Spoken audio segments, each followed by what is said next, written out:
Good morning, everybody. Why don't we get started?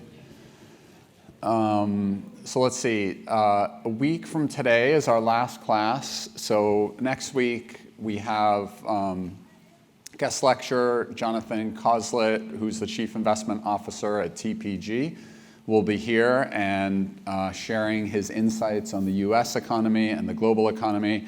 He's done this. Agreed to do this the last 2 or 3 years that I've taught Econ 1, and I think the students find it really interesting. So hope you'll be there for that, so we can have a strong showing of people here for that. And then on Thursday next week, I guess one more time I'll bring happy donuts, so it will be end things on a nice positive note. Your problem set that originally was supposed to be due today or tomorrow is due next week, and let's see, we'll have lots of information coming out about review sessions and extra office hours and that kind of thing. But before I get started on the material, let me see if any of you have any questions on what we covered last time or anything else.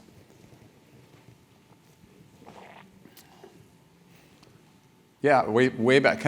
Is it okay if I throw it to you, or do you want to? Yeah. Yeah, okay. Okay, the person next to you, pretty good. Great catch. Okay, question. Could you just review the neoclassical model and the Keynesian model just really quickly? Just sure. Can I pull up my deck from last time? Absolutely. Like graphically, I think was more of my question too. Sure. So let's.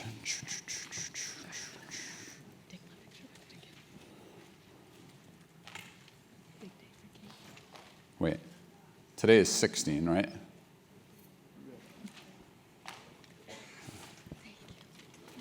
Okay. So let's see.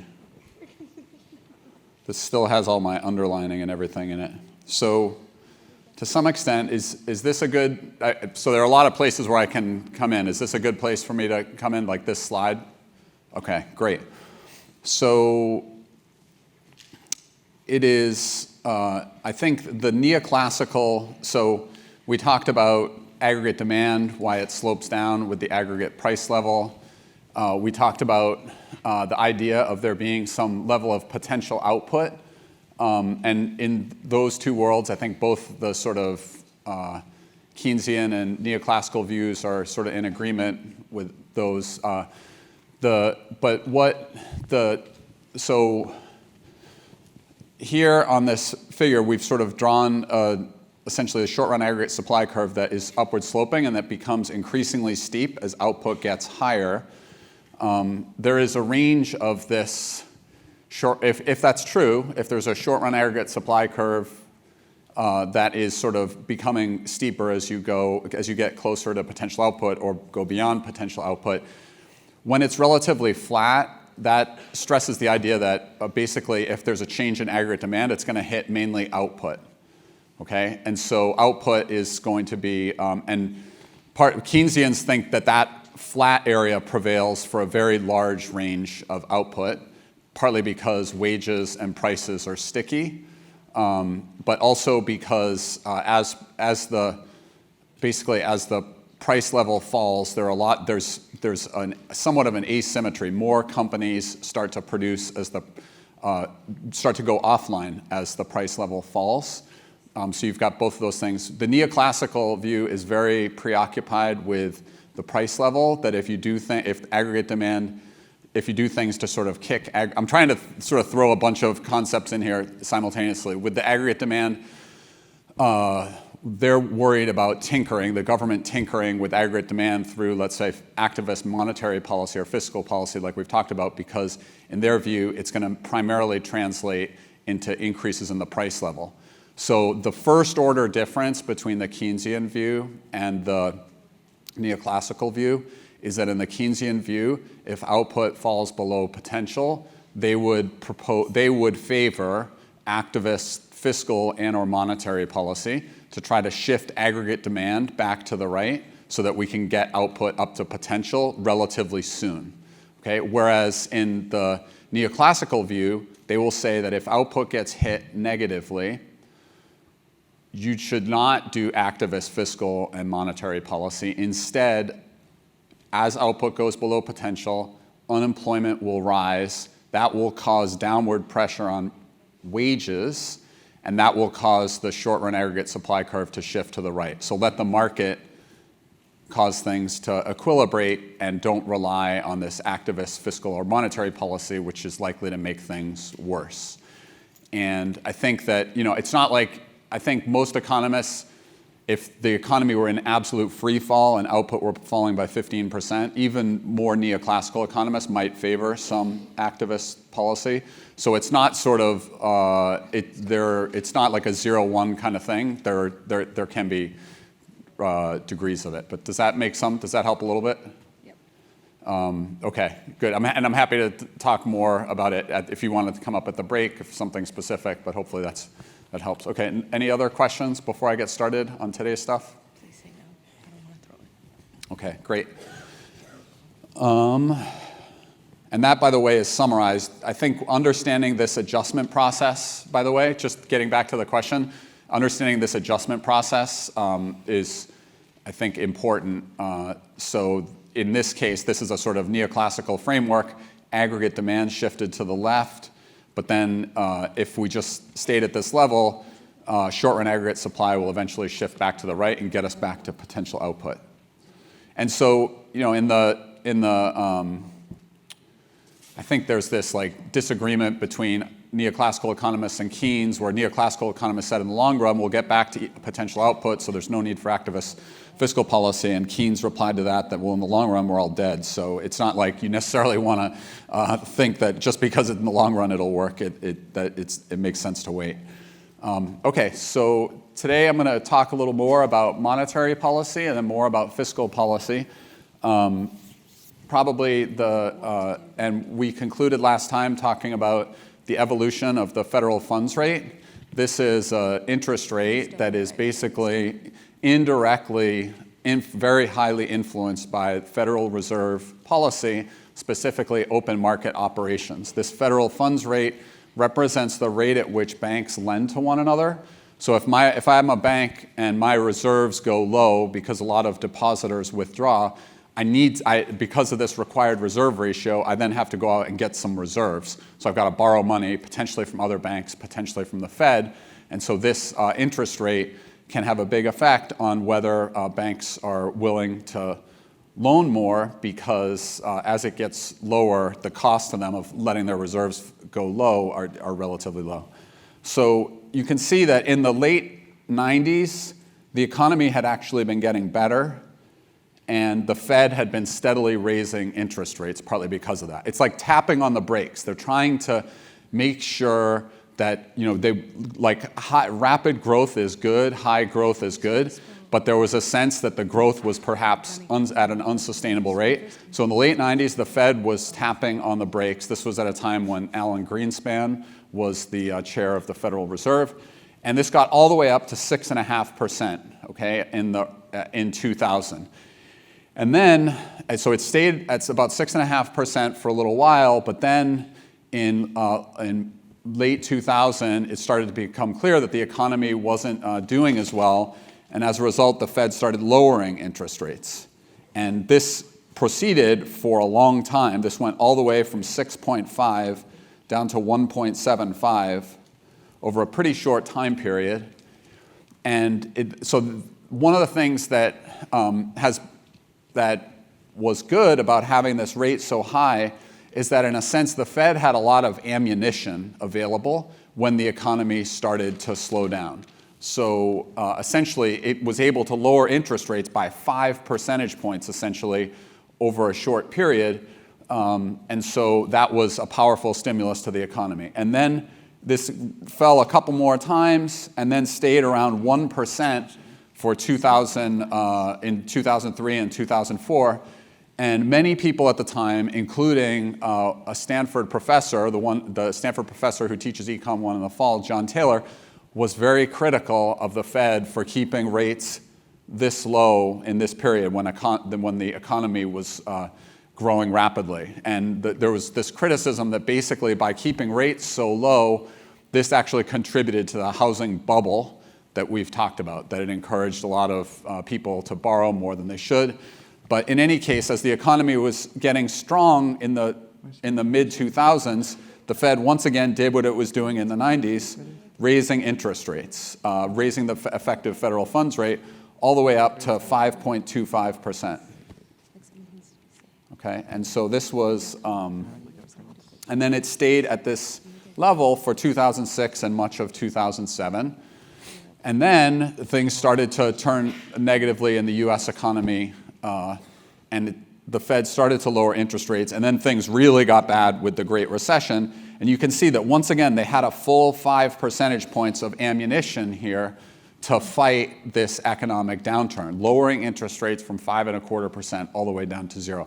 And why interest rates matter, they have a big effect potentially on companies' willingness to borrow to make investments, on consumers' willingness to borrow for, let's say, big ticket items like cars. Like a lot of people borrow money when they're buying big ticket items like cars or housing.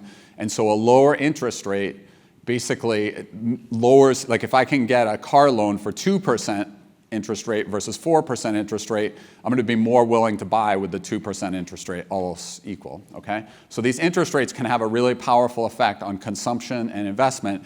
And so once again, there was a lot of ammunition for the Fed with this 5% reduction.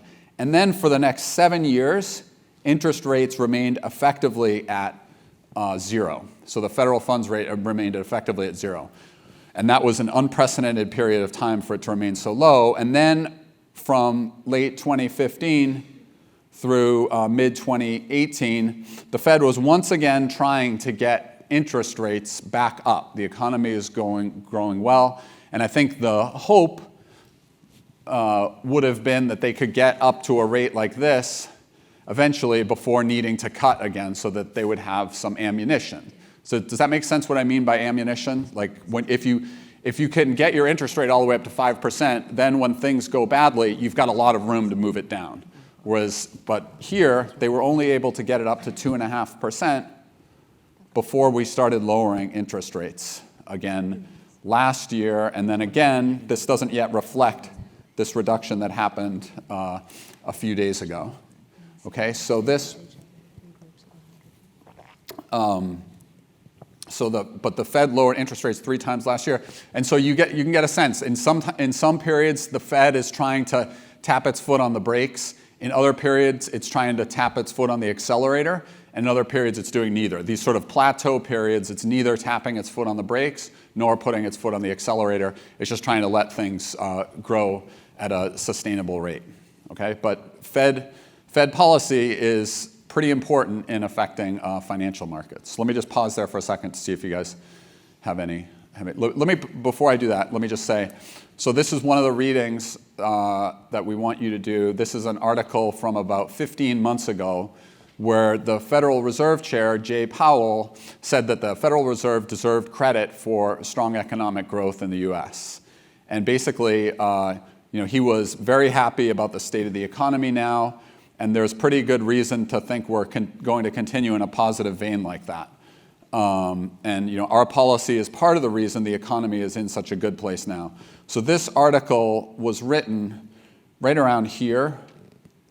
So when the Fed had been raising rates and things were looking pretty good, if you had interviewed him instead on November 14th, 2019, I think he would have been somewhat less positive about how the economy was doing, and that's part of the reason that these rates came down, okay, when they did. And so now we're down at about 1%, but we don't have that 2.5% that they were able to raise the rate to leaves less ammunition if things start to go really bad with the economy. So yeah, let me pause this there and see if you guys have any questions on this so far. Yeah, we've got a question right back here. Let's see. Do you want to try or do you want me to help? Beautiful. Okay, great. Throw. So my question was about the federal funds rate. Like, I understand that it's the rate that you're lending, like, from one bank to another, but why is that the thing that influences how fast or slow the economy is moving? Because isn't it more about the people, like not just from one bank to another?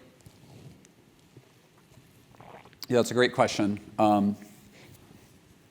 So this is just one interest rate. This is only the interest rate that one bank charges another for borrowing, let's say, to replenish its reserves.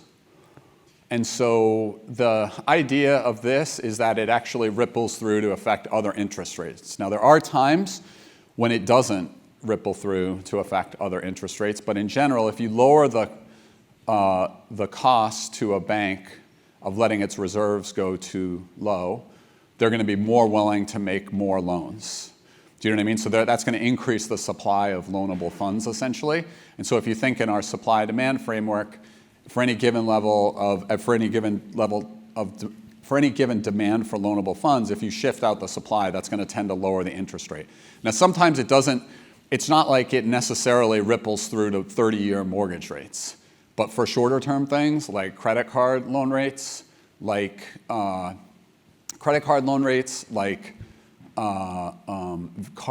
rates, and so forth, it tends to ripple through. So it tends to, for small business loans, so it will tend to. Now, do I think that after the Fed lowered rates by 0.5 percentage point on, I think it was Tuesday that they lowered, do I think that that it immediately caused car loan rates to go down by 0.5%? Not necessarily. Sometimes it takes some time. And that's part of the challenge, as we're going to talk about for the Fed. Sometimes they're trying to influence this interest rate. Federal Reserve can't go out to Citibank or Wells Fargo and say, here's what you need to charge customers for their credit cards. So they're trying to indirectly affect these rates, which, as you rightly point out, it's really what we care about as consumers and firms, their decision making. But it does ripple through. It doesn't always ripple through, though, one for one. So hopefully that helps somewhat. Also, does the Fed itself decide what the federal funds rate is, or do they set a rate that they lend money to banks that in turn causes whatever the federal funds rate is? Because so that's in between banks. It's different. I mean, I talked about 3 different levers that the Federal Reserve has, one of them being open market operations, and the third one being the discount rate. The discount rate, they literally set it. They say the discount rate is, let's say, 1.75%. And that's the rate at which, if a bank wants to borrow from the Fed, they need to pay. The federal funds rate, they influence indirectly through these open market operations. So they either buy or sell government bonds to drive down, in the case of Tuesday, interest rates. So they were buying a lot of bonds. That's going to effectively raise the price of those bonds, which when you raise the price of a bond, that means you're lowering the interest rate on that bond. For example, if you have a bond that costs 98 right now and that pays 100 in a year, that's effectively about a 2% interest rate. If now the Fed starts buying a lot of these bonds, it's going to drive the price up from, let's say, 98 to 99, and that lowered the interest rate from 2% to 1%. And so, so it's different from the discount rate, but the federal funds rate is the more relevant one because banks tend to borrow more from one another than they do from the Fed for their reserves. Okay. Any other questions? Okay, great questions. Let's see. So in general, monetary policy tends to be tight when inflation is high. So the most sort of spectacular example of this is taken from OpenStax. So the darkest line is the inflation rate. You can see, as we've talked about, in the late 70s, early 80s, inflation was going up a lot. And so along with that, the federal funds rate went up a lot. Okay, to try to basically, the idea being, think of that aggregate supply, aggregate demand framework, interest rates, inflation's going up a lot, high pressure, so this is like a way of contractionary monetary policy, basically trying to shift the aggregate demand curve back to the left to lower price pressure. This recent increase, you can see this is the unemployment rate, is the dashed rate, was going up, and you see the federal funds rate coming down. That was loosening. That was loose policy when the interest rate was coming down to try to stimulate economic activity. Okay, so it's not perfect. It's not a perfect one for one because sometimes you've got both inflation and unemployment being high, and then the Fed's got to make a decision. Are they going to focus on trying to get prices stable, or are they going to focus on trying to get unemployment down? And so it's not always clear which of the two to focus on, but usually it is. Usually it is the case that if inflation is high, unemployment is low, so that you're not necessarily working at cross purposes. Okay, but it's interesting because this was written at a time when the Fed had basically, they had done all these rate increases, Mr. Powell did not comment on the timing of future rate increases, but his upbeat economic outlook is consistent with expectations that the Fed will continue to raise rates. So 15, 16 months ago, the expectation was that we were going to be able to keep raising these interest rates up to a level, maybe not as high as 5.25%, but maybe at least 4%. But things happened in the subsequent months that made put the economy at some risk. Okay. So the Fed has challenges in trying to steer the economy. So a couple of the questions actually touched on this. There's a timing issue. So the Fed on Tuesday lowered rates from 1.5% to 1%. And it is, so the Fed made a decision. They conduct open market operations. There's a fall in the interest rate, R, the effective federal funds rate. But evidence suggests that it takes a lot of time, 1 to 3 years, for monetary policy to take effect. So it's not like tomorrow you're going to see lots of people running out to buy a car because the federal funds rate just went down. It takes time. And so that is one challenge for the Fed. You're trying to tap your foot on the foot on the brake or on the accelerator, thinking about where is the economy going to be in a year or two, not necessarily where is it right now. An additional challenge is even if the Fed goes out there and buys lots of bonds. Oh, hi, Noah. Even if the Fed goes out there and buys lots of bonds or lots of basically securities, mortgage-backed securities from banks, and increases the bank's reserves, the banks may choose not to lend more. Okay, so they may decide. We did an example last time where I think the bank had deposits of $2,800 and reserves of $700, like 25% of their deposits were in reserve.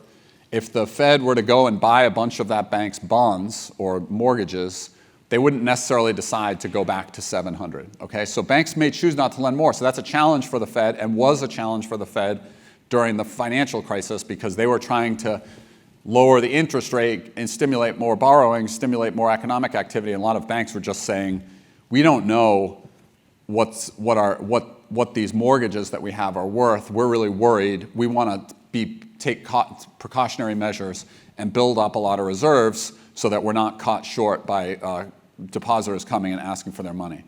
And even if banks choose to lend more, consumers and firms may be extra cautious. So that is a big challenge for the Fed when they're making these moves, that not only is the timing challenging, but banks, consumers, and firms may be cautious. A third huge challenge for the Fed is whether they should be focused primarily on inflation or primarily on unemployment. In general, the neoclassical view would suggest the former. Just worry about inflation, try to keep that stable. If we have high unemployment, the market will adjust. Basically, wage pressure will go down, aggregate supply curve will shift to the right, and we'll get back towards potential output. Okay? And contractionary monetary policy, we're definitely not in a contractionary monetary policy time right now, but in general, there is a sense that there may be a bit of an asymmetry, that the Fed is more well-positioned to affect things through contractionary policy than through expansionary policy, partly because of this cautiousness. Okay, so cautiousness. Anyway, because actors in the economy may be cautious. But if the Fed does instead raise interest rates a lot, that is very likely to ripple through to less economic activity. So there's a bit of an asymmetry. But it's interesting, there's this quote from a former chairman of the Fed: "The Federal Reserve is in the position of chaperone who has ordered the punch bowl removed just when the party was really warming up." So if the economy starts to do really, really well, we have high economic growth rates, to some extent the Fed often comes in and taps its foot on the brake to try to slow things down somewhat, okay? So there, Okay. So one of the challenges that the Fed faced back in 2008, 2009, was they did all this stuff. They lowered rates by 5 full percentage points, and yet the economy at that time was still kind of in free fall. But the bank sort of hit this zero lower bound. Okay, they're not going to send the rates negative. They were not going to send the rates to negative. So there's a question of, is there anything else that the Fed can do to try to stimulate economic activity, given unemployment's rising really rapidly, like tons of companies were going out of business, companies were laying off workers. Is there anything else that the Fed can do? And so they went into sort of uncharted territory. So the Fed funds rate essentially fell to zero by late 2008. That hit this zero lower bound, and that limited the Fed's ability. They couldn't lower it anymore. So they went into uncharted territory and purchased a lot of long-term government bonds to try to affect long-term rates. So what they went out and did was they went to banks and basically purchased a lot of their treasury securities and a lot of their mortgages in an effort to give banks more reserve so that they would be more willing to lend. And so there were three primary stages to this.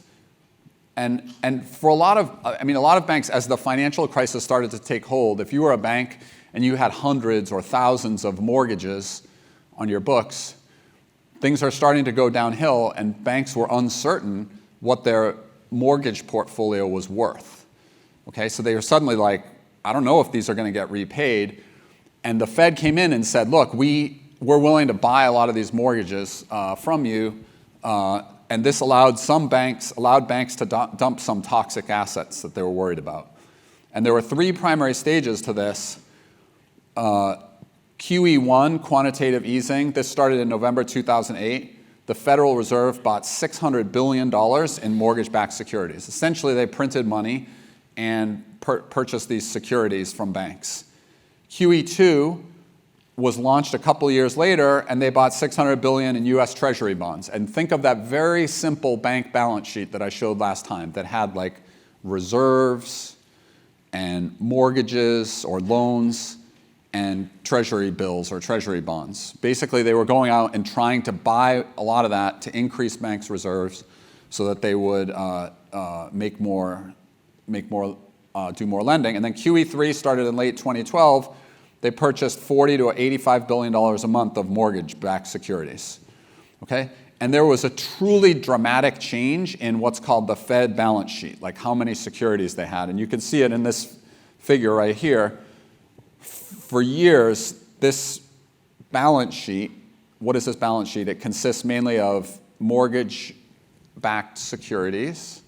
So if I own a mortgage or 100 mortgages or 10,000 mortgages, that entitles me to a flow of payments from whoever's paying back that mortgage. That's an asset. Right here, this is QE1 in here, okay, where they bought about $600 billion, more than $600 billion actually. This is in assets. This is the QE2 period here, and this is the QE3 period here. And the amount of assets that the Federal Reserve had increased by a factor of 5 over this 6-year period. So down here we were at 900 billion, or 0.9 trillion, all the way up to 4.5 trillion over this period. And that was a really dramatic change in a short period. And this was an effort by the Fed to come in and stimulate the economy because after it had run out of room to lower its interest rate, the federal funds rate. Okay? And now the Fed had been unwinding this, and that quote from Jay Powell that I gave you about when he was feeling really good about the economy, that was right about here. The Fed had been planning to try to not necessarily get back down to 900 billion, but get down from this high level of 4.5 trillion. Very recently, the Fed started buying up these securities again, partly because banks, as I'll talk about in a few minutes, were running low on their reserves. Okay? So, this is these. Let me pause there to see if you guys. Oh yeah, let me go. I'll describe this. The Fed kicks off balance sheet expansion effort with T-bill purchases. So this was in October 2019, about 4.5 months ago. the New York Fed embarked on its first round of Treasury bill buying Wednesday, aimed at expanding its overall holdings. Okay, so it's doing exactly what I described in class last time. They went out, the Fed, banks had Treasury securities, and these Treasury securities are basically, the banks have lent money to the federal government. If any of this is like unclear, there's like a lot of jargon, there's a lot of agencies. Feel free to interrupt me, like stop me and ask questions. But so they're just basically trying to raise reserves in banks. So, but central bankers have also sought a more enduring fix for what appears to be a shortage of reserves in the banking system. So last week, the Fed announced that it would begin growing what is a $3.9 trillion balance sheet via purchases of up to $60 billion a month of Treasury bills. So banks across the financial sector seem to be running low on reserves. The Fed noticed this, and now they're trying to replenish their reserves, and that's what this increase is right here, okay? So all the way up to, we're back up to 4.2 trillion by the end of this period. Okay, by today, we're at 4.2 trillion today. So we're not up to all the way up to 4.5 trillion, but we're getting close. Okay, questions? I hear there's some rumbling. Any questions on any of this? Over here? Questions over here? No? No? Yes? No questions. Okay, cool. Okay, good. So this was somewhat not something the Fed had done before. As you can see, the Fed's balance sheet had remained pretty stable for many years before the financial crisis. And someone had asked me at the break last time, actually, why focus so much on the Great Recession? And part of the reason is it illustrates a lot of the concepts that we're talking about, monetary policy and later today, fiscal policy. And it was the deepest recession in the US since the Great Depression, almost 100 years ago. So it's like a really interesting case study to see a lot of these concepts that we are talking about in action. Okay. Another challenge for the Federal Reserve is predicting what is known as velocity. So if you suppose that P times Q, we think of this as like nominal GDP. Okay, if there's a certain amount of goods and services that are being sold in a given year, and that's given by P times Q, and it's being purchased with money M, basically V represents the average number of times that, let's say, a certain measure of money is being used during the course of the year. So a velocity of, let's say, 10, as we had during the financial crisis, means that the average dollar is being used 10 times. It's being used once when I just went to buy coffee, then they use that to pay some of their workers, then that gets used by the workers to buy some additional goods. But that velocity has fallen all the way down to 5.5 over time as it's become increasingly likely for people to sit and banks to sit on money. If it is constant, if velocity is constant, then an X% increase in the money supply, M, through, let's say, expansionary fiscal policy, is going to translate into an X% increase in nominal GDP. But if that velocity can change, then it's even more difficult to predict. So when the Fed is conducting these open market operations, which are effectively expanding the money supply, and we talked about how, let's say, an open market operation through the money multiplier formula could lead to more money, more M1, okay? But if the velocity of money can change, then it's more difficult to predict. So I had those 3 challenges a couple slides ago. 1, 2, 3, and this 4th challenge here is the velocity of money. And Milton Friedman, who's one of the most influential economists, arguably the most influential economist of the 20th century, famously argued that we should allow M to grow at a fixed rate over time and not do all this tinkering that I've been talking about that the Fed does. Sort of in the same vein, John Taylor, my colleague here in the economics department, and a hugely influential macroeconomist, has done influential research on what the Fed should do, on whether they should use discretion or if they should instead have rules that they follow. Okay, and I'm going to give you more specifics on this. There is something called the Taylor rule, which sort of tries to give guidance to Fed policymakers as to what interest rate they should set as a function of economic conditions. And this, one reason that Professor Taylor is a fan of this is that it's a rules-based guide to appropriate policy as opposed to having policy change by the whims of whoever's at the Fed at that time. And the equation is pretty simple.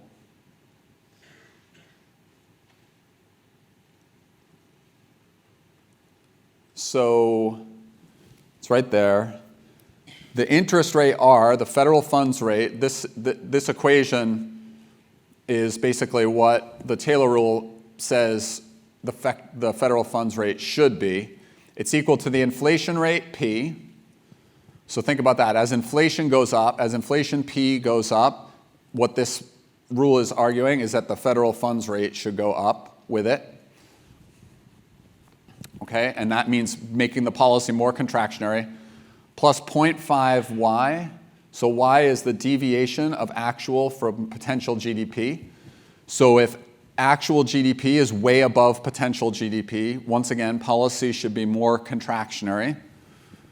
And then finally, this third component is just basically a half P minus 2. So this is, if inflation P is like at 4%, this is an additional, basically, increase in the rate. In general, the Fed target is for a 2% inflation rate. So if inflation is exactly 2, this third term won't matter.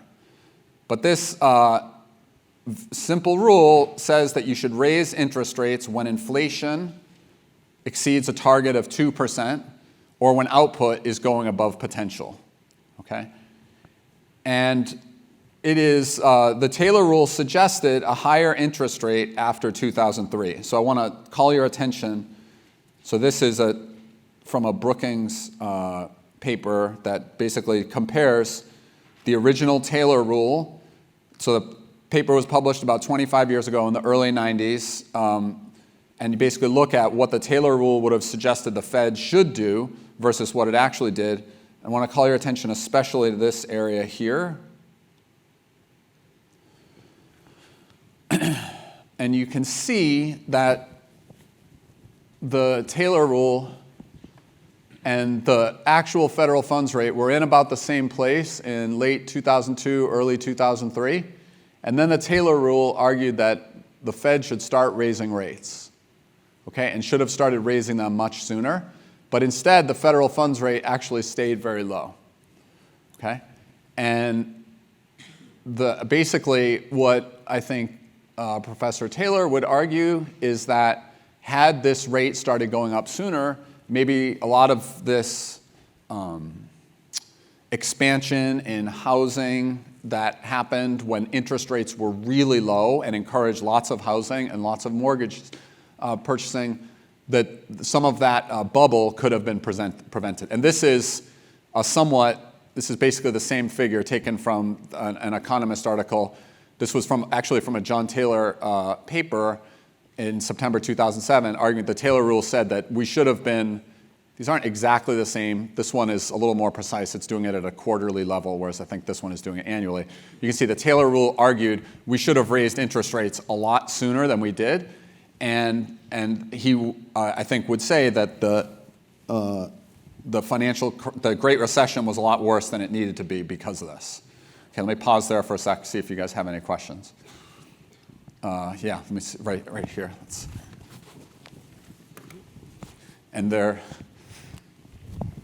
if you're wondering, there's no Duggan rule. Maybe someday. Oh, you have a question? Yes. Yeah, okay, and then there's another question up here. Okay, great. Go No, you start. Okay. How can you get negative? That's what the rule calls for. So the rule was calling for a negative interest rate, but it's hard to go negative. So we didn't go negative. But how is it presented in real life? I mean, how will it affect? How will go to the bank? I don't know if I'm explaining. How I, as a consumer, gonna take a negative interest rate, the bank is going to pay? There more, are a lot of, I or- mean, in the US, we don't have this. So like what happens when there's a negative interest rate is that I go and deposit money in a bank, let's say $100, and I go back in a year and I have $99. Okay. Do you know what I mean? So that's like what a negative interest rate basically has. And there are a lot of banks right now and financial securities where that's true in Europe, but not so much in the US. Okay, thank you. Yeah, great question. Here, let's see.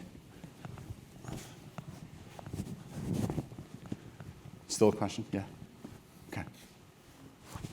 Can we go over the velocity of money, like concept Yeah. again? Sure. So the velocity of money is the speed with which money moves through the economy. So if you have a fixed amount of, we talked last time about M1, which represented currency and savings accounts balances. And so so if you think about transactions, they require money usually to be, for there to be, I'm sorry, it includes currency and savings accounts. Currency and savings accounts. Currency and checking accounts. I'm getting confused here.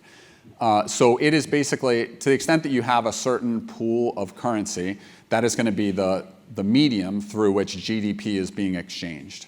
And so if you have $1 trillion in currency and you have 10 trillion in goods and services being transacted in a year, then the average dollar is being transacted 10 times a year. Whereas if you have $1 trillion in currency and the GDP is only 5 trillion, then the average dollar is being transacted 5 times a year. Does that make some sense? Yeah, okay. Okay, great. Any other questions before I keep going? Yeah, we've got a question back here, and then another one over here. You want to hand that to me? Or toss it? Oh, my phone is ringing. Huh. Okay, here we go. I'm still a little confused on how exactly Taylor's arguing that I think if the federal funds increase the interest rate, why that would help offset the housing or prevent the housing bubble. Great question. So why is it that, so if you raise interest rates, and you raise the federal funds rate, let's say, suppose that ripples through to higher rates on mortgages, okay? And so then it's going to be more expensive for me to buy a house at any given price. Alternatively, so that you can think of that from the demand side, also from the housing building side, if builders in places like in Phoenix, house building went crazy. And there was tons of housing construction happening in Phoenix. And there was a sense that there was cheap money. You could basically borrow for practically nothing. The interest rates were really low. And so that stimulated a lot of additional housing. And so I think his view is that housing bubble that we saw in places especially badly like Phoenix and Las Vegas would have been much less bad if it had been more expensive to borrow. Hopefully that makes sense. And one of the features of the Great Recession, a lot of people during that time of low interest rates borrowed with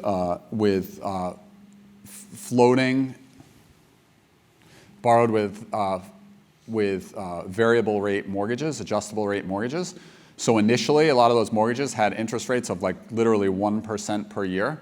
And so the mortgage payments were really low, and then the rates went up over time. So what happened, a lot of the reason that those mortgage-backed securities ended up not being worth very much is a person could pay when the rate was at 1%, then it gets to adjust up to 2, 3, 4%. Their mortgage payments went higher, and a lot of people defaulted. So anyway, okay, and you still have a question? You're good? Okay, great. Okay, so this is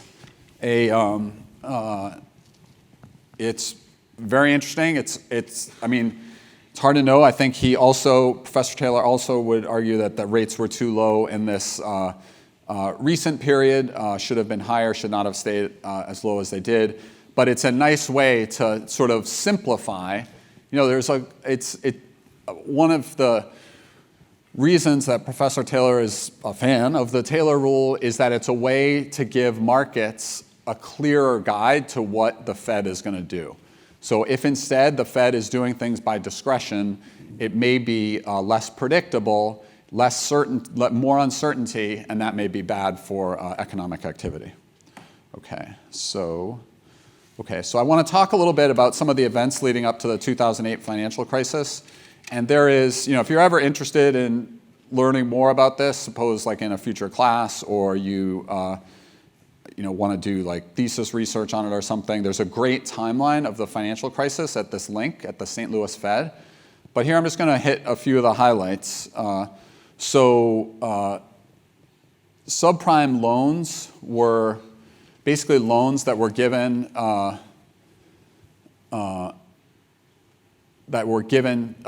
individuals with limited income, with limited assets that were high risk.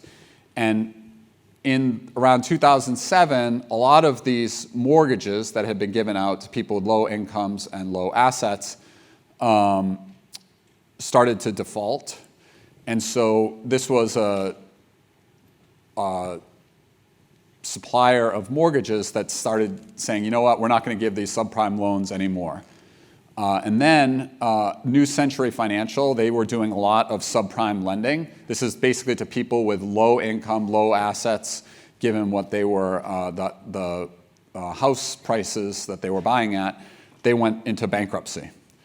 And then Bear Stearns, which was a financial company, liquidated 2 hedge funds that invested heavily in mortgage-backed securities, and American Home Mortgage Investment Corp filed for bankruptcy. So a lot of financial companies that had made lots of mortgages started to basically run into trouble because they're counting on these borrowers making their mortgage payment every month, and basically people, not even because their income had changed, but because their mortgage rates went up a lot with an adjustable rate mortgage, ended up not being able to pay, and lots of them are going into bankruptcy.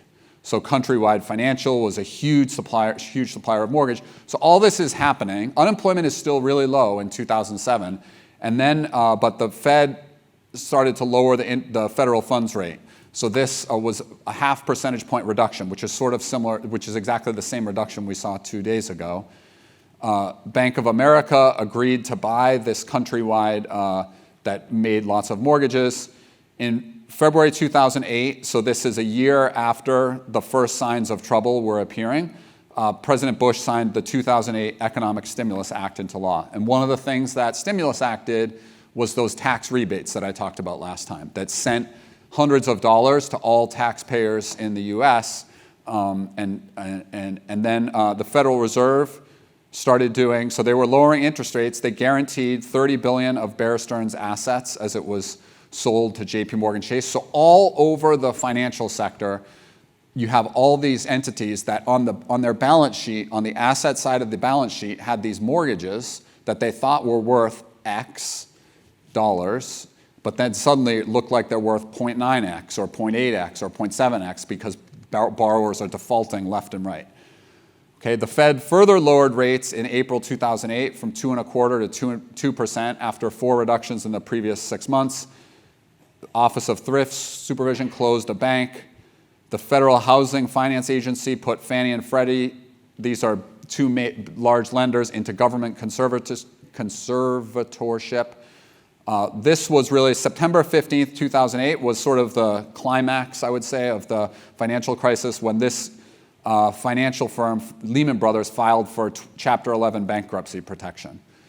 The next day, AIG, which is the largest insurer on the planet, accepted a huge bailout that gave the government an 80% stake in the company. A few days later, federal regulators closed Washington Mutual. And then, and so it is, things were going really badly in the economy at this time. And this is actually, it's interesting, this was happening during the presidential campaign. So this Obama versus McCain at this time. And so this was happening at a time when politicians were, Obama and McCain were out there trying to talk about how they would deal with this. In September, so Congress, we're going to talk about fiscal policy after the break, but Congress stepped in and tried to pass something called the Troubled Asset Relief Program, which is sent to a first order, at a high level, was essentially going to banks and saying, we'll buy your mortgages so that you don't worry about going into negative net worth territory. Okay, but then Congress rejected it, so Congress couldn't get it passed, and the Dow Jones dropped by 778 points. And that, at that point, was the biggest point drop ever in this index. So that was a huge change. A few days later, Congress was able to pass this troubled asset relief program, and extraordinary efforts by the Fed and the Treasury Department followed in the subsequent weeks. So I'm going to talk about TARP after the break, but why don't we now take a little break and come back in 8 minutes. Okay, and if you have questions, feel free to come up. Okay, let's get started. So I had a good question a number of good questions at the break, but one of them that I thought I should just reemphasize, question about what are menu costs. So I had basically one of the reasons, I talked a bit about why wages might be sticky in a previous class, and I think I alluded to this, but just to make sure you're clear. So menu costs, economists refer to as it's expensive for a company to change their prices. So, it is, and so an easy way to think about that is if you go to a restaurant and they give you a menu and there's a price, $9 for this and $11 for that and $14 for this other item. And so it's somewhat expensive for firms to do that, and that can act as a reason that prices can be sticky in either direction, actually. But it is I just wanted to reemphasize that. Okay, any questions on what I covered before I go into? Okay, so I'm going to talk next about the federal government's Troubled Asset Relief Program, which was a hugely controversial policy. And this was actually, happened in 2008. As you can see, it was voted, Congress rejected it initially. The stock market sort of freaked out, went down by 778 points, which was a very big reduction. As a percentage of the stock market value was bigger than previous, than even our recent declines. And then a few days later, they were able to pass it. And essentially, you want to think back to our very simple bank balance sheet from before, where you have on the left, you've got assets, and on the right, you have liabilities. And the primary component of liabilities is deposits that people and companies have at the banks. And on the asset side, there are three main things to think about. So there's the reserves that banks had, there's the, let's say, government bonds that banks have, and there's the mortgages that banks have, okay? And so as people started defaulting left and right on their mortgages in 2007, you saw all these companies going bankrupt, going out of business. Okay, there are a lot of other financial institutions, some really big financial institutions, which start thinking that these mortgages that they thought were worth, let's say, $10 million. I think I have 100 mortgages, and they each have I think they're going to be worth about $100,000 on average. Now suddenly, banks start to get worried that these mortgages that they have, that they own, they're not going to get the payments that they expect, okay? And so banks started to get really worried about that and sort of got paralyzed. Like, I don't, they're thinking, we don't want to make more loans now because we're worried that our net worth is declining, potentially even going negative, and that we might go bankrupt. And so this was a way to basically, so this was created by the 2008 Emergency Economic Stabilization Fund, and it was a substantial commitment of spending by the federal government. So this wasn't the Fed that was buying this. This was the federal, basically the Treasury Department, U.S. Treasury Department, was taking $700 billion. This was subsequently reduced somewhat. But the largest category of spending was purchasing assets from financial institutions. So a lot of financial institutions had these troubled mortgage-backed securities on their asset side, and the federal government came in and said, look, we'll buy some of your mortgages so that you're less panicked about let's say, less panicked, and you're more willing to start lending and getting economic activity going again. And these bank bailouts were one of the most bank bailouts, I put it in quote, It's because this is what a number of people, of political candidates and others, refer to them as. Bank bailouts were the most controversial part of TARP. And for the most part, these funds were paid back, which is to say those mortgage-backed securities didn't end up being worth nothing. The banks were able to pay back the federal government for giving this influx of funds. There was also $70 billion that was given to just one company, AIG. This was a company that provided insurance to banks. So they provided insurance to banks if their mortgages started to default. So suddenly this insurer was having to pay out all these claims because left and right mortgages were defaulting. And additionally, the auto industry received about $80 billion in support. This money went to GM and Chrysler, not to Ford, to assist them when they were emerging from bankruptcy. So this was, and then there was some assistance for homeowners to help them avoid foreclosure. So what happened over and over and over again in the country in 2007, 2008, 2009, 2010, many people who were unable to pay their mortgages, their homes went into foreclosure, and the banks basically took ownership of them. And CBO estimates that the net cost of this legislation was only about $28 billion because most of the funds were repaid by the car companies, by AIG, by these financial institutions. It was paid back. But it was basically this funding that was provided to the financial institution and to some of the key companies in the economy to avoid things spiraling in a bad negative direction. Okay? But hugely controversial, and they remain one of the reasons that it's controversial was that it caused some to worry that, well, if we're going to bail them out whenever they make risky loans, then they're not going to be deterred from making these same sorts of mistakes in the future. And so it is, but this happened, and on that, it seems to have been not too expensive as a way to prevent the recession being a lot deeper. Okay, so I want to now talk about, we're going to go into talking about fiscal policy. We've been talking primarily about monetary policy, and in fact, that thing that I just mentioned, TARP, was really a more fiscal policy than an action by the Fed. So I'm going to talk primarily about the federal government in the US. So there's the federal government, there's state governments like California state governments, and there are local governments like the County of Santa Clara or the Palo Alto Unified School District. Okay, so there are lots of local governments to it, but I'm going to talk mainly about the federal government. I could do this same sort of so this is going to focus on US institutions. Similar institutions exist in other countries, so a lot of these concepts that I'm covering, the names of the programs may differ from one country to the next, but a lot of these things are similar in other countries. So let's look at what we spend and what we bring in.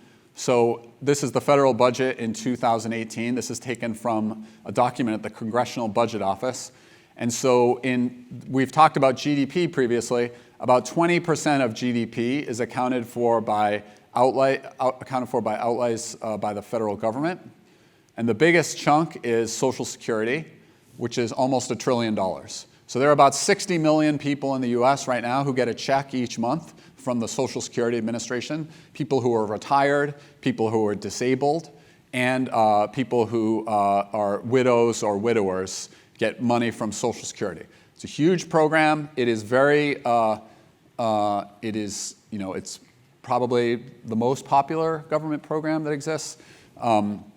For those of you who follow the presidential race, I saw this is a program that Bernie Sanders and Joe Biden will talk a lot about in the coming weeks. By the way, I think it was Super Tuesday was a big surprise. Maybe I'll talk about it, the economic implications, hopefully maybe in the last class. But Social Security is about 5% of GDP, about $1 trillion. So about a quarter of what the federal government spends is Social Security. Okay, and this is a big program. Medicare is the next biggest. So we've heard a little bit during the presidential campaign about Medicare for all. So Medicare right now is health insurance for people who are 65 and up and people who are disabled. It's about $600 billion. Defense is about similarly large as Medicare. It's about $600 billion. Medicaid is health insurance for low-income people, and the federal government pays a big chunk of this. So these are the four big components: Social Security, Medicare, Defense, Medicaid. Another big one is net interest that we pay. So we pay interest. We have a huge federal debt that I'm going to talk about in a few slides, and we pay interest on that debt, and that's about $325 billion. So that's about $1,000 per person per year in interest that we pay on our debt. Then there's non-defense discretionary spending, and then other spending. This includes things like veterans benefits, military retirement, food stamp benefits, and so forth.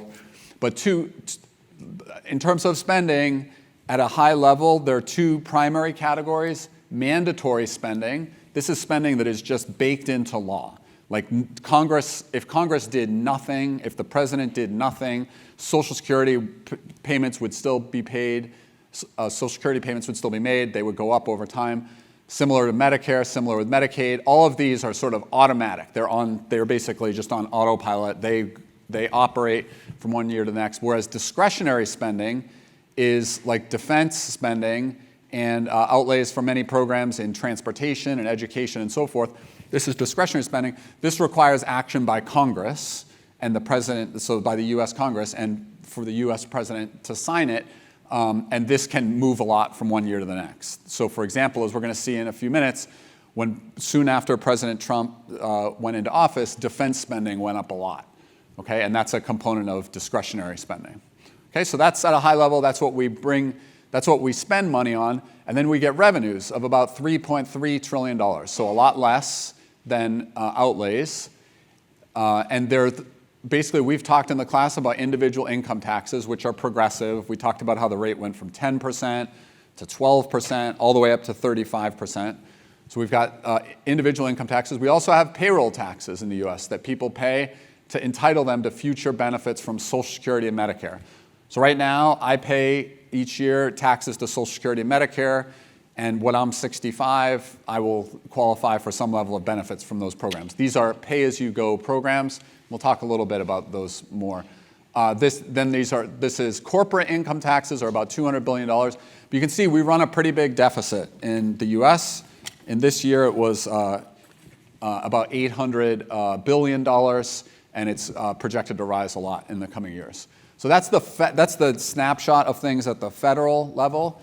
And the only slide that I'm going to put up on state and local is this one. So spending by state and local governments is somewhat less than federal, so about $3 trillion versus about $4 trillion for federal.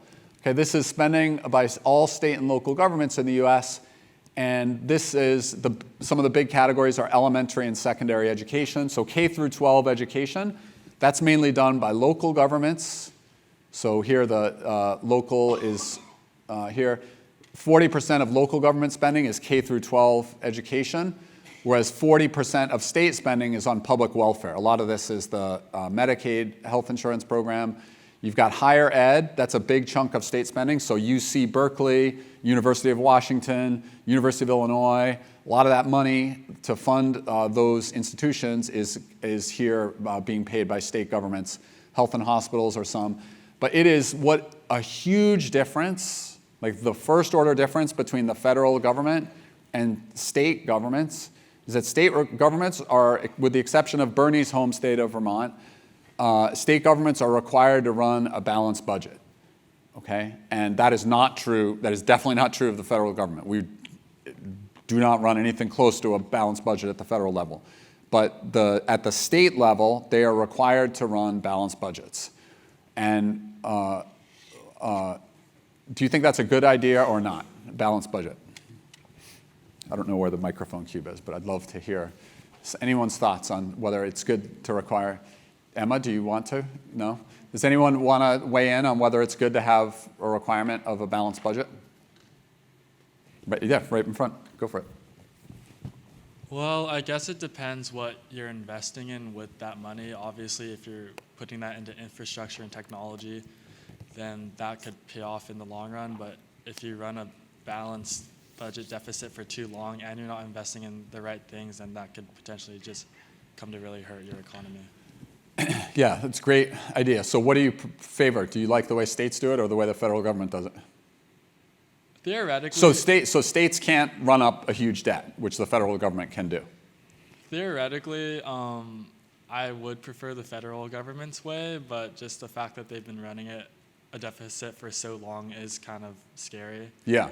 No, it is. So I hit well on the two, the main plus, the main minus. I mean, on the one hand, on the minus side, if you run up a big if you have a deficit persistently and you run up a big debt, then that you basically got to pay interest and you got to pay that back over years. That's going to tie your hands more in the future. So that cuts against. But on the other hand, if you have a balanced budget requirement, it's a huge problem when you enter into a big recession. Because if the economy enters a big recession, two things happen. Tax revenues plunge when the economy starts to tank, because companies are less profitable. A lot of them are going out of business. People are earning less. But the demand for government services goes up a lot. More people are going to qualify for food stamps. There's going to be more low-income people who qualify for Medicaid. And so you have them going in opposite directions. So if you have a balanced budget requirement, that means that you have to raise taxes when you're going into a recession to pay for these additional services or cut services. So that is a potential problem with it. So it's not like one is obviously superior to the other, but as you can see, in the US, we have tended to run budget deficits. So this gives you a 60-year picture of things, and this is where we are. This line represents the transition from actual data to projected data. You can see over a 50-year period from 1970 to 2019, this averaged about 3% of GDP per year. So we had a few years of surplus, actually, in the late 90s and early 2000s, right around when I think most of you were born. This was a year, like here's 2001, 2000. So we had some surpluses, but those quickly went away as we entered the recession of 2001, and there were some tax policy changes that also led to an increased deficit. So now the projections are that this deficit is going to be substantially higher over the upcoming decade as a share of GDP. And so much more often than not, the federal government has a deficit in the US. And one of the worries about this is that they may crowd out private investment. Basically, if people when they make their savings, if they save money, if that pool of savings is being eaten up by the government, then there's going to be less that's available for investment. Okay, and it's also important to note that the deficit tends to increase during recessions. If you look here, in 2007, the deficit was pretty small, whereas by 2009, it was at almost 10% of GDP. Okay, in a very short time period, the deficit went from almost, really tiny as a share of GDP to gigantic as a share of GDP. We'll talk more about that. But here is the US federal debt. So the federal debt represents the sum of all past deficits. And it is at 80% at the end of the 2019 fiscal year, 80% of GDP at the end of the 2019 fiscal year. So GDP is about 21 trillion. So the debt held by the public as of the end of February is $17.5 trillion. That's a lot of money. And this as a percent of GDP, it's projected to hit 98% by 2030 and 180% by 2050 if current policy doesn't change. So you can see the projections are that this is going to go up a lot. This would be, for the US, uncharted territory. Right now, we have higher debt as a share of GDP than at any time except when we were in World War II. So in World War II, the government borrowed a lot of money to finance their operations, the military. And is this a problem or not? So some argue that the high and rising debt is not a problem.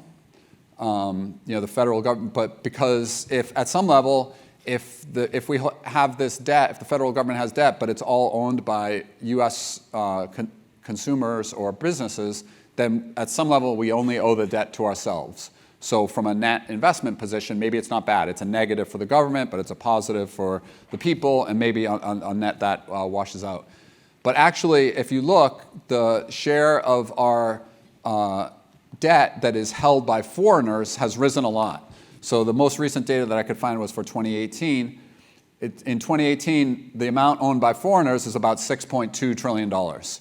So a huge amount of our interest payments on the federal debt are not being paid out to, let's say, savers in the US, but savers in other countries. And so that cuts against this argument that we only owe the debt to ourselves. I'll pause there for a second and see if you guys have any questions. Okay, great. Okay, so there are several. So the U.S. government borrows a lot of money every day. The government is borrowing. Well, not every day, but every month you could say the U.S. is borrowing money, and there are several ways, types of securities that they basically use to finance the deficit. So, and these represent securities of different maturities. So there's Treasury bills, Treasury notes, Treasury bonds, and Treasury inflation-protected securities. So Treasury bills are the shortest term ones. These have maturities of a year or less. So in other words, when the government, let's say, sells a Treasury bill, an investor gives them money and they promise to pay back a certain amount, let's say in 52 weeks or less. Okay? Whereas Treasury notes, they basically sell them to investors. Investors give the federal government some money, and the federal government says, I'll pay this back to you in 2 years, or in 3 years, or in 5 years, or 7 or 10 years. Okay? Treasury bonds, these mature in 30 years. Okay, and these pay, both the Treasury notes and the Treasury bonds pay interest every 6 months, and they pay something called the face value at maturity. Okay, and these pay interest every 6 months, and they pay a face value at maturity as well. So if I buy a Treasury bond, I'm entitled to a certain payment every 6 months, and to get some big lump sum payment at the end of the 30 years. Okay, and the price of that security is going to fluctuate as interest rates fluctuate. Okay, then there is something called Treasury inflation-protected securities. These basically insulate the person who is lending money to the federal government from the risk of inflation. So if inflation tomorrow were to go up massively, and I had just lent money to the federal government without Treasury inflation-protected securities, but with one of the others, I'd be sad because that money that I was promised in nominal terms is going to be worth less in the future. Okay, so these are the 4 key types of securities, and every one of these has an effective interest rate that's associated with it. And at a simple level, let's suppose that let's take a Treasury bill. Let's suppose I lend $100 to the federal government today, and that it pays 101 in 1 year. In that case, the effective interest rate is 1%. Okay, it's basically the case that if I put $100 in the bank, I'd get 101 back in a year. Okay, and this interest rate R tends to vary with maturity, and it tends to be the case that the relationship between the maturity and the interest rate tends to be upward sloping. Okay, which is to say shorter term loans tend to have lower interest rates than longer term loans. But as we'll see in a second, that isn't always true. Okay? And pause here for a sec. See, no questions? Good? Okay, so here I downloaded some data just last night. Every day there's information about interest rates in the economy. I want to call your attention. Let's start at the beginning of 2020. So each of these is a day. And this basically shows the yield curve for these treasury assets. Okay, and we've got different securities. We've got 1 month, 2 month, 3 month, 6 month, and 1 year. These are all Treasury bills.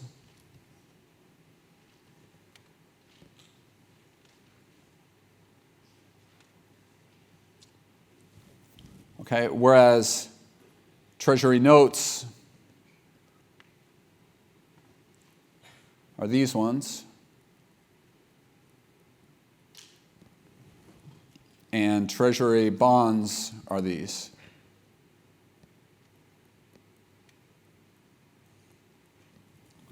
Okay? And so these interest rates are updated on a daily basis. This is a market that is very, very liquid. There's tons of transactions happening in these Treasury-backed securities all the time. And it's not just the initial. So initially, the government sells the security to investors. Investors loan the federal government money. But then investors may be trading these things as well. And what you'll see is that at the start of the year, January 2nd, 2020, it is the case that the interest rates on the shorter-term securities of about 1.5% was quite a bit less than the interest rate for the longer maturity assets. Okay?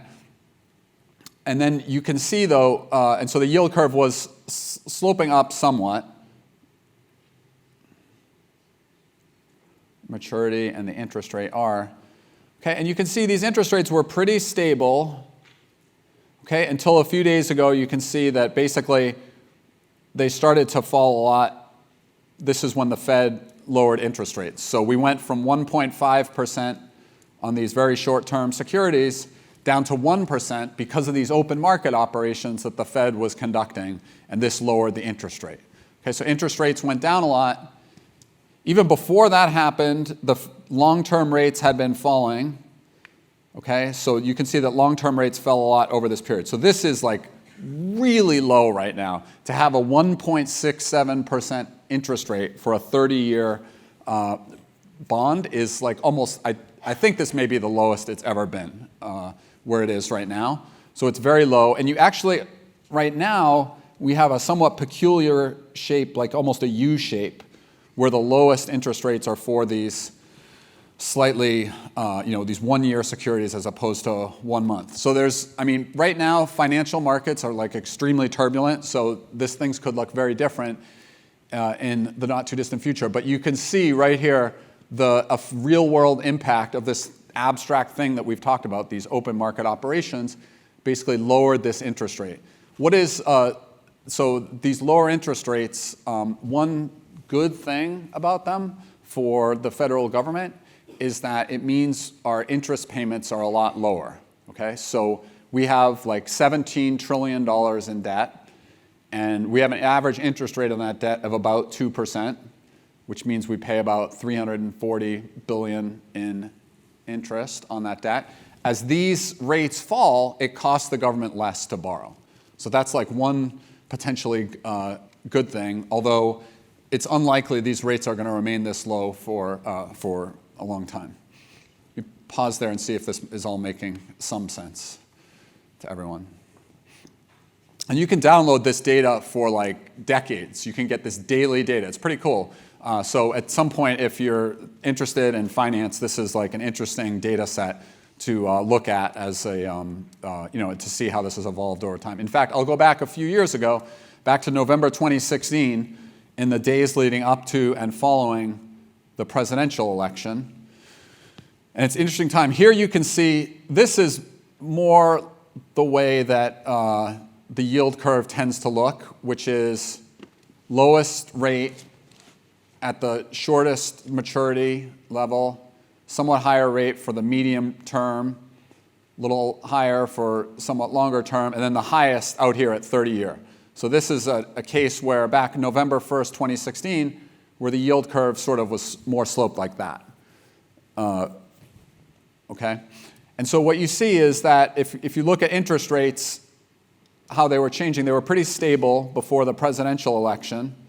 Okay? And then the presidential election occurred, and in a very short time period, interest rates went up a lot.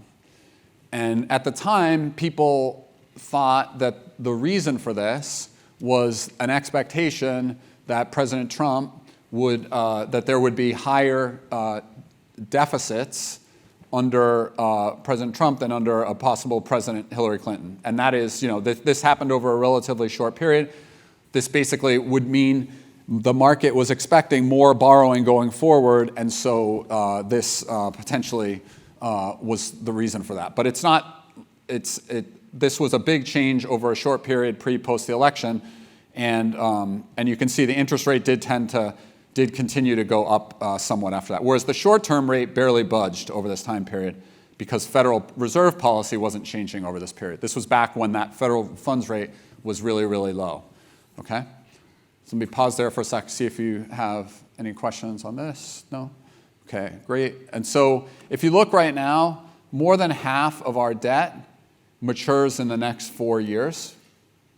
And that reflects the fact that a lot of this basically plots in billions of dollars when does all of the debt that is held that the federal government owes, when is it being repaid? So the absolute latest date here, this was as of September 30, 2019. Latest date is 2049, which is equal to 2019 plus 30 years. Okay, so the Fed was borrowing somewhat with the 30-year T-bond. I myself get confused here on this. T-bond, right? Treasury bond, not bill.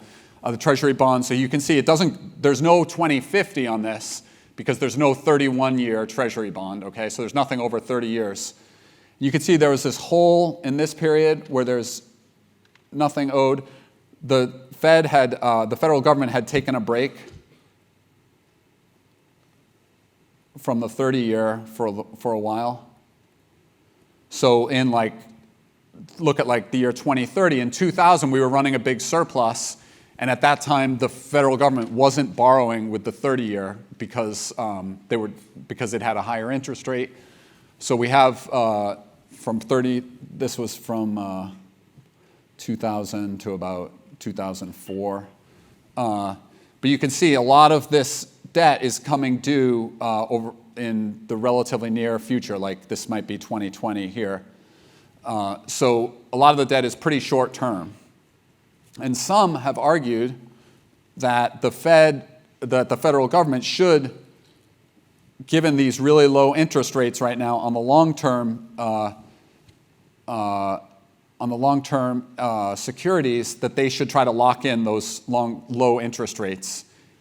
Because if you have to roll over your debt, so what happens when the federal government, let's say I own one of these securities, I come to the date of maturity, the federal government gives me a bunch of money, but the way they get that money is by borrowing from someone else. So they're constantly rolling over the debt as it matures, and so maybe we should raise this up somewhat, have more long-term because the rates are so low right now. And you can see average interest rates of federal debt outstanding, they were up around 7% back in the 90s. Okay, so whereas now they're down around 2%. Okay, and that means that our interest payments are a lot lower than they otherwise would be. Okay, so this is the average interest rates of the federal debt outstanding. Okay, but even with that, even with these reductions, partly because of the increase in debt and the expected increase in interest rates, here's an article from the New York Times about a year and a half ago, arguing that the government interest payments were going to increase quite massively. So in 2017, interest payments by the federal government on debt were about $263 billion, and the estimated interest payments by 2028 are about $915 billion. And so that is estimated to be greater than defense spending,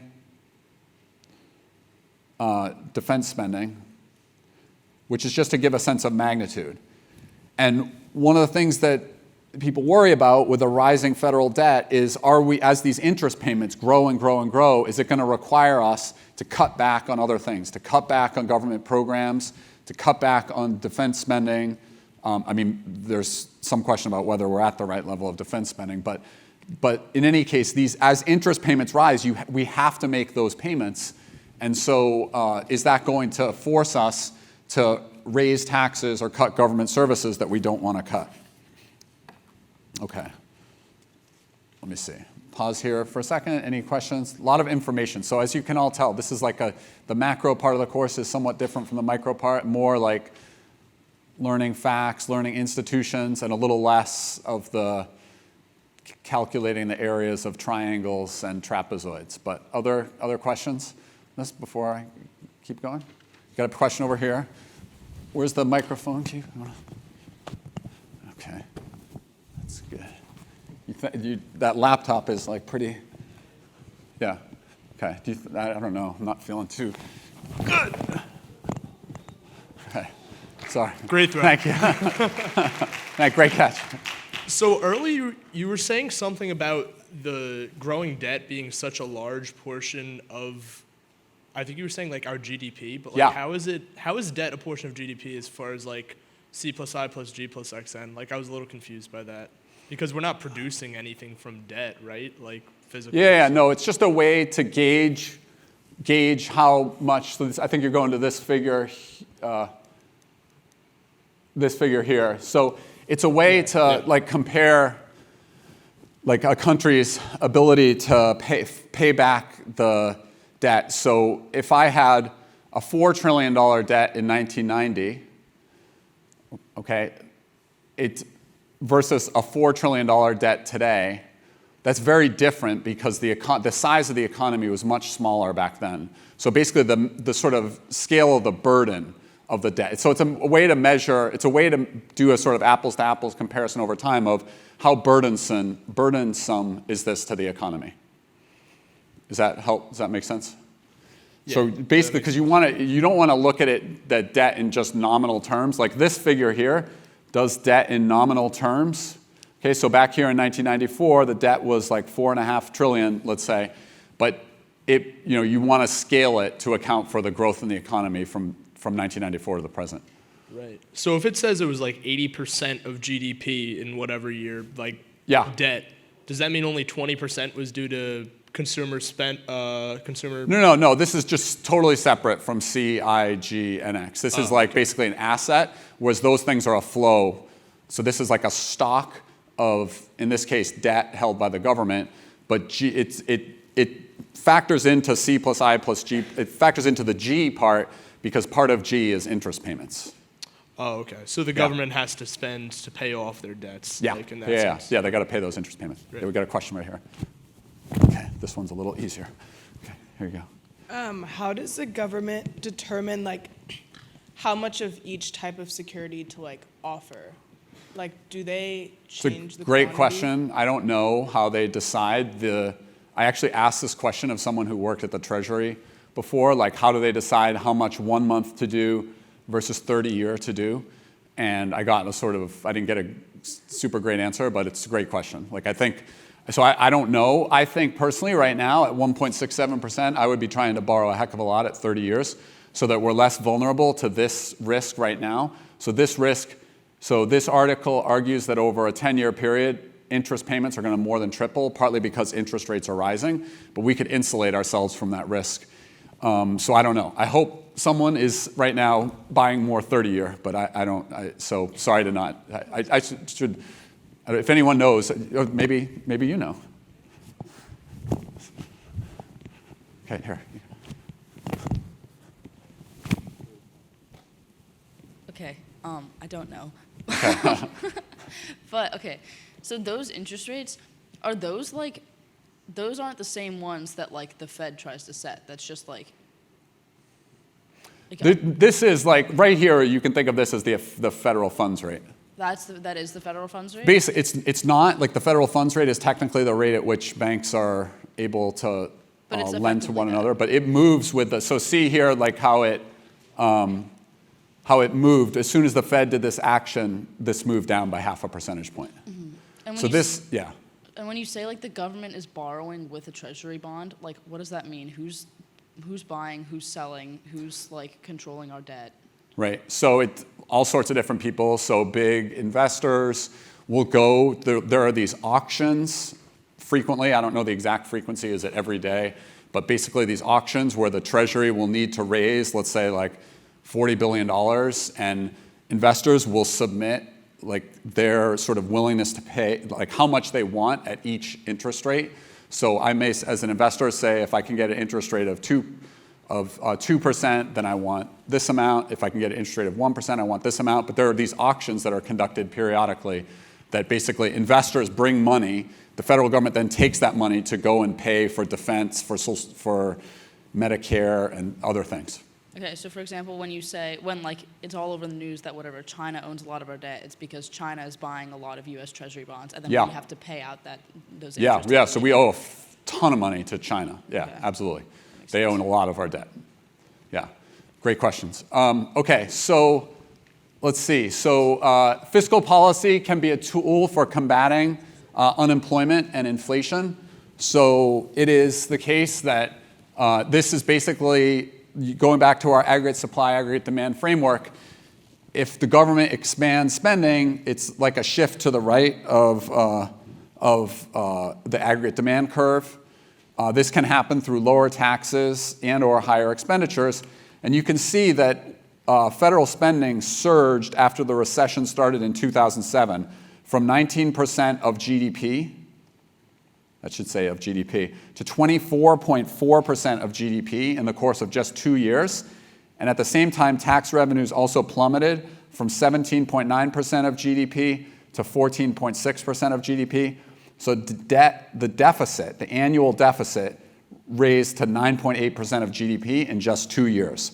And that was a hugely, this extra spending was expansionary. It was basically an effort to shift, here's aggregate supply, here's, to shift aggregate demand over like this, okay? And contractionary policy can be used. We can raise taxes or lower spending if there's inflationary pressures. In the American Recovery and Reinvestment Act, this was the first thing, essentially, that President Obama focused on when he took office in January 2009. This was passed in February 2009. And there were 3 parts to this. This was basically expansionary fiscal policy. One was lowering taxes for individuals by about $300 billion. Another was increasing spending on some entitlement programs like food stamps and unemployment insurance by $260 billion. And then additional contracts, grants, and loans. So increases in funding for education, for transportation, for infrastructures. And a lot of studies estimated the effects of employment, of this on employment and GDP. And this was a sort of, this was the kind of thing that a Keynesian view of the economy would suggest the government should do. More conservative economists who subscribe to the more neoclassical view thought this wasn't a great idea to do this kind of short-term tinkering, and that it was going to be counterproductive. Okay, and partly this figure was shown many times by opponents of the stimulus to show that it did not achieve what its proponents argued it would. So this was a figure that was used by the Obama administration in early 2009 to argue for their recovery plan. They projected, based on this date, that if the stimulus was not passed, unemployment would go like this. Okay, and they said if they passed this, if the Congress would pass the stimulus, that instead unemployment would rise by much less and would fall quicker to an acceptable level. Okay, so this figure with these 2 solid lines was used by officials in the Obama administration to say we should do this recovery. What ended up happening actually was unemployment went up much more than was projected. Okay, and so many opponents of the ACA still today will point to this figure as showing, look, they said that they were going to be able to keep unemployment from going above 8% when in fact it went up above 10%. Okay, and this is, and what the Obama officials would say is that they didn't realize how severe the recession was when they were presenting this data, and actually, had it not been for this, it would have gone even further up, like this. Okay, so that was sort of, so the effects of the slowdown. This was a hugely controversial policy that took place in early in the Obama administration. I want to talk. This will be the last slide that I'll cover. Just want to talk about the importance of automatic stabilizers. So I've talked a lot about tinkering, or these things like the American Recovery and Reinvestment Act. This had to go through Congress. It took time to implement, but there are one of the limitations of fiscal policies like this are lags for policymakers in deciding. It takes time to get the money out and so forth. But we have a number of automatic stabilizers. Things like the progressive tax code, which I've talked about. If incomes are falling, then people's tax rates are going to fall. Unemployment insurance, that's a program that provides big benefits when the economy starts to tank. Food stamps pay benefits to more people to help them with purchasing food when the economy goes downhill. And these are automatic stabilizers that don't require any acts of Congress. So why don't I stop there for today? Feel free to come up after if you have questions. And if not, we'll see you in class on Tuesday with Jonathan Kozlitz. So please come here with some good questions for him too. I hope you have a great rest of your week.